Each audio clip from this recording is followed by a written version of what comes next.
كنان ومسكنان وديكوت ياخذون ذاوي ولا سب خاطر يذلي من الرزل خمرها من ابناء ونشان خملي خذوا ابناء قال لي قند جنانو يلوم وقازن اجدل من الرزل مكيان مسون خارب سون دا قسم يدسر كبار اخر القيس بك يا قند خاك ناكم تم مرحبات يا تسلا في مرخي قمر ايام فناني باشوك كيش قال لي خيم الرابع قدي بري خذ وشنا لا تقي سنه لسنك قدي نواجب وزيج جمذيج قراوي خنافه اما دي عجم لها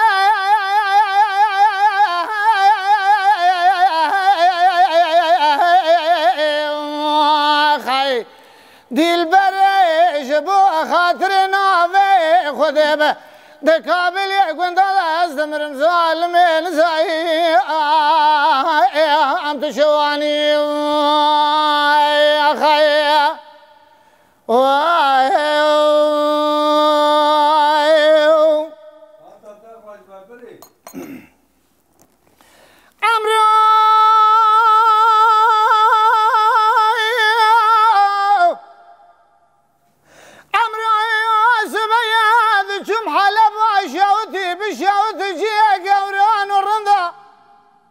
دقياني ما شاف المخل خلايم نرى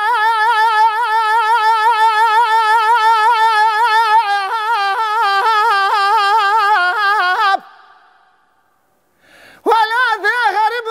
درجات دلالبو أزبك سبك مبلزم وبخذبو يوم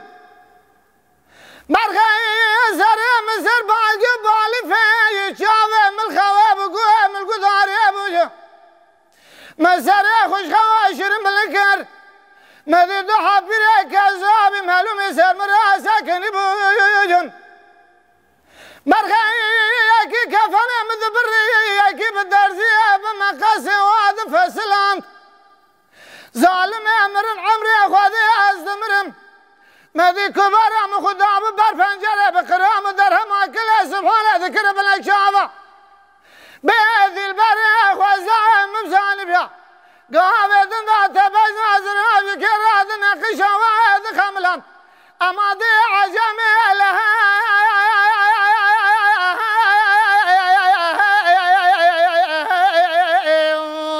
خي دي البريش بو خاطرنا في خذبه دكابل يقول ده يزمرم كازالمي تشواني وانا